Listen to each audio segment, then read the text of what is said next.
Om Swastiastu. Assalamualaikum warahmatullahi wabarakatuh. Salam sejahtera untuk handai tolan semua dari Jembrana, Bali. Salam sejahtera untuk Anda semua. Pada malam hari ini kembali saya menyapa Anda semua, rekan-rekan, saudara-saudara dimanapun Anda berada, melalui channel saya ini. Baik channel YouTube maupun channel podcast saya ini, dimana pada hari ini, pada hari Selasa ini, kalau tidak salah tanggal 24, hari Selasa tanggal 24 Januari 2023, kembali saya menyapa Anda. Yang mana saya akan mencoba untuk menyampaikan pandangan saya terkait dengan ramainya pemberitaan di media mainstream maupun media sosial di Bali khususnya berkaitan dengan rencana pembangunan bandara di Bali Utara. Hal tersebut membuat bertambah ramai cerita itu atau rencana tersebut ketika Ibu Megawati di pemberitaan di media mainstream menyatakan menolak pembangunan bandara Bali Utara itu. Nah, tentunya beliau memiliki pandangannya sendiri mengapa beliau Ibu Megawati selaku tidak hanya sebagai ketua umum partai politik terbesar di tanah air ini, PDIP, tetapi nenek beliau, ibunya Presiden Bung Karno, Pak Karno, itu kebetulan asli orang dari Buleleng. Ya. Nah, tentunya keluarga besar Bung Karno tentunya memberikan masukan-masukan kepada Ibu Megawati, pasti saja berkaitan dengan perspektif mereka atau keluarga mereka, dan itu dijadikan salah satu referensi oleh Ibu Megawati sehingga beliau menolak dan intinya tetap menolak pembangunan bandara Bali Utara. Dan ini menarik sekali untuk saya berikan kajian atau tanggapan atau pandangan bahasanya. Nah, karena hari ini kalau tidak salah ada rilis media mainstream di Bali, beberapa tokoh-tokoh puri media mainstream memberitakan berkumpul justru mendukung pembangunan bandara Bali Utara. Kemudian yang berikutnya juga salah satu tokoh Golkar di Bali, pengurus Golkar di Bali, yang beliau juga menjadi anggota DPRD Provinsi Bali, memberikan pandangan yang intinya mendukung pembangunan bandara Bali Utara. Nah, tentunya apa yang menjadi sikap Ibu Megawati selaku ketua umum partai politik terbesar, kemudian keluarga beliau juga banyak ada di Kabupaten Buleleng, Bali Utara. Pandangannya berbeda dengan salah satu tokoh partai politik yang juga anggota DPRD di Provinsi Bali. Kemudian beberapa tokoh-tokoh puri berkumpul menyatakan dukungannya terhadap pembangunan bandara Bali Utara ini. Nah, ini tentunya terjadi pro kontra di tataran elit bahasa saya. Nah, karenanya saya ingin memberikan urun rembuk pandangan berkaitan dengan rencana pembangunan Bali Utara itu. Nah, tentunya ketika kita berbicara pembangunan Bali Utara, bandara di Bali Utara, yang bisa dijadikan referensi oleh kita semua, tentunya data-data yang berkaitan dengan proses sikap atau pengambilan keputusan setuju atau tidak setujunya terkait pembangunan Bali Utara ini. Jadi sekali lagi saya katakan, data-data apa yang kita perlukan sebagai referensi dalam proses kita mengambil keputusan berkaitan dengan rencana pembangunan itu. Nah, tentunya yang paling mendasar sekali adalah ini berkaitan dengan transportasi udara. Juga dia mengkoneksi nantinya penumpang itu setelah menggunakan fasilitas transportasi udara, pastinya dia akan menggunakan transportasi darat untuk menuju tujuan-tujuannya di satu kawasan. Dalam hal ini tentunya di Pulau Bali. Nah, salah satu data yang urgen yang perlu kita jadikan referensi, apakah Bali itu memiliki data atau memiliki bandara, berapa memiliki bandara. Itu tentunya menjadi referensi utama terlebih dahulu sebelum kita menukik nanti ke bagaimana melakukan formulasi kebijakan, bagaimana merumuskan sebuah kebijakan berkaitan dengan Bandara Bali Utara ini. Nah, data yang ada hari ini, Bali itu sudah memiliki sebenarnya 2 bandara. Bandara Ngurah Rai dan Bandara Letkol bandara yang ada di Groka, Letkol Wisnu, Bandara Letkol Wisnu. Nah, meskipun itu kelas bandaranya kecil, yang hingga hari ini dioperasikan untuk latihan penerbangan bagi adik-adik kita yang belajar atau sekolah penerbangan. Artinya apa? Artinya hingga hari ini sebenarnya Bali ini sudah memiliki 2 bandara. Bahkan wacananya pernah ada wacana rencana bandara di Bali bagian barat, yaitu di Jemberana, tapi batal. Nah, artinya dari data bandara, tentunya ini menjadi salah satu rujukan. Apakah betul kita di Bali, yang notabene pulau kecil ini, masih membutuhkan bandara lagi? Itu satu, data bandara. Kemudian yang kedua, referensi kita adalah tentunya topografi geografis kita sebelum kita masuk ke demografinya. Jadi Pulau Bali yang masuk kategori pulau tidak besar, pulau kecil. Tentunya ini nanti menjadi rujukan kita yang kita kaitkan dengan syarat-syarat AMDAL yang notabene di dalam AMDAL itu nanti akan dikaitkan yang namanya kajian lingkungan hidup strategis. Jadi apakah topografi Bali yang hingga hari ini permasalahan-permasalahan sosial sudah mulai muncul di Bali, yang tentunya ketika kita kaitkan dengan bandara, apa misalnya? Contohnya misalnya ketika kita akan merancang membangun sebuah bandara, beberapa sumber daya yang dibutuhkan berkaitan dengan infrastruktur bandara ini. Pertama, listrik. Apakah pasokan listrik itu sudah siap? Kemudian yang kedua, bandara juga membutuhkan air bersih untuk fasilitas bandara, perawatan bandara dan lain sebagainya.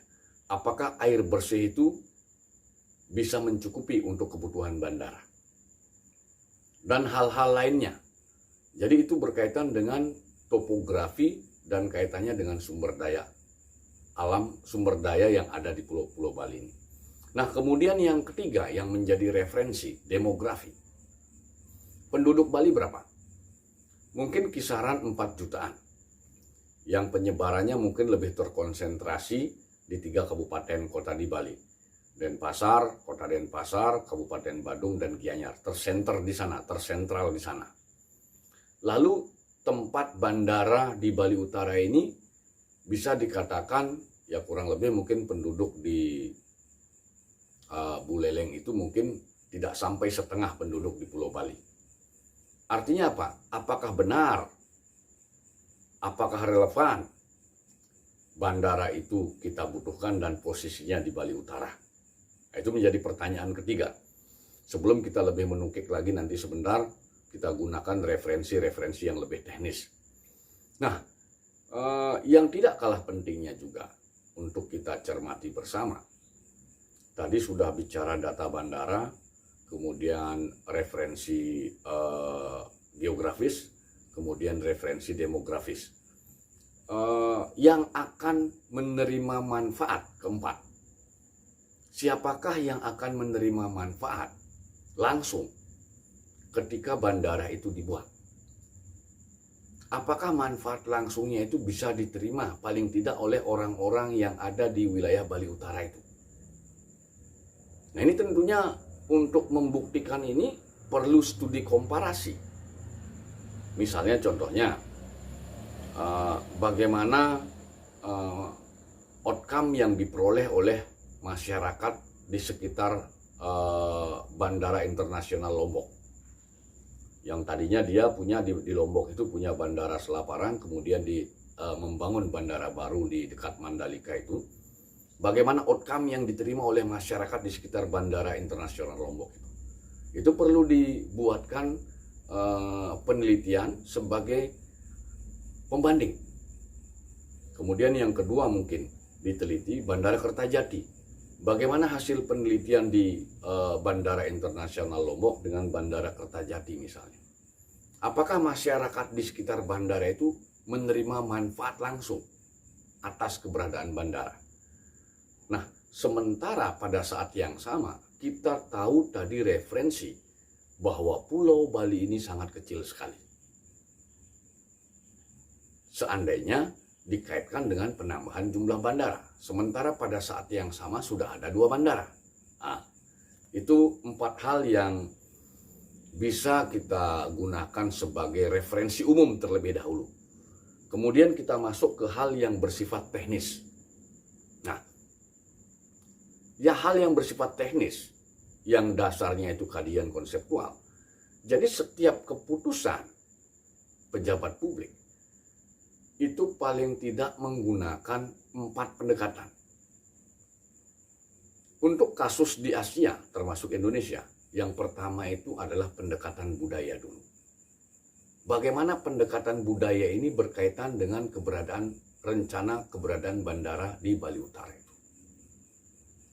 Ini sebenarnya tanpa melakukan penelitian secara mendalam, bisa dibuatkan perbandingan secara empiris. Bagaimana masyarakat di sekitar Bandara I Gusti Ngurah Rai. Bagaimana masyarakat Bali di sekitar Bandara Ngurah Rai 10-20 tahun terakhir ini.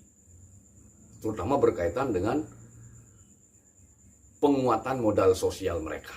Apakah modal sosial masyarakat di sekitar Bandara Ngurah Rai itu modal sosialnya semakin kuat setelah ada bandara? Atau justru modal sosialnya semakin turun? Modal sosial itu kaitan dengan kohesivitas antar elemen di dalam kelompok masyarakat itu. Nah, itu pendekatan budaya. Belum lagi kita melihat kultur Bali yang pada saat yang sama hari ini sedang menguatkan yang namanya desa adat atau desa pekeraman itu. Back to culture bahasanya. Ini tentunya akan menimbulkan pastinya anomali. Di satu sisi kita melakukan upaya penguatan kohesivitas, menaikkan modal sosial masyarakat Bali, tapi pada saat yang sama kita berupaya untuk memasukkan infrastruktur yang notabene infrastruktur ini sangat rentan untuk mendobrak yang namanya modal sosial itu. Ini pendekatan kultur atau budaya. Salah satu pendekatan pertama dalam proses pengambilan kebijakan menurut Rosenblum. Nah, yang kedua, ini juga penting, pendekatan manajemen atau manajerial atau ekonomi. Ini menarik. Yang menjadi pertanyaan, ketika Bandara Bali Utara ini dibangun, apakah masyarakat di sekitar bandara itu menjadi skala prioritas yang menerima manfaat? Termasuk pemerintah daerah di Kabupaten Buleleng. Jangan-jangan tidak.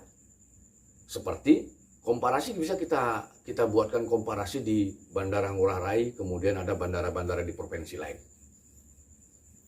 Nah, itu juga menjadi PR besar.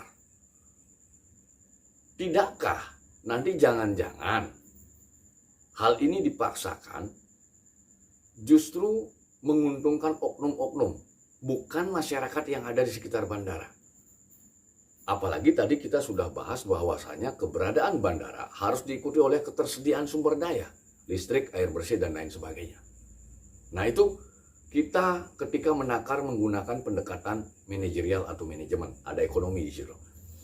Nah kemudian yang ketiga itu adalah pendekatan hukum, dan yang keempat adalah pendekatan politik. Nah sepertinya kalau kita melihat pendekatan hukum ini harus tentunya bersesuaian dia harus linear atau sesuai dengan rencana tata ruang nasional, rencana tata ruang provinsi. Ini persyaratannya ini. Kemudian proses dia akan diputuskan setuju tidaknya akan dibangun di bandara itu tentunya melalui proses politik terlebih dahulu, kemudian dileges dia menjadi sebuah peraturan. Entah itu peraturan yang bersifat nasional, kemudian bisa peraturan yang bersifat di tingkat lokal atau daerah-daerah. Artinya dalam proses pengambilan keputusan, hal yang namanya aspirasi masyarakat harus dikedepankan. Jadi kalau kita mendengarkan bahasa ada beberapa kelompok puri berkumpul kemudian menyetujui, itu sah-sah saja. Pertanyaannya, kelompok puri ini apakah bisa dipastikan itu merupakan wakil dari mayoritas masyarakat Bali?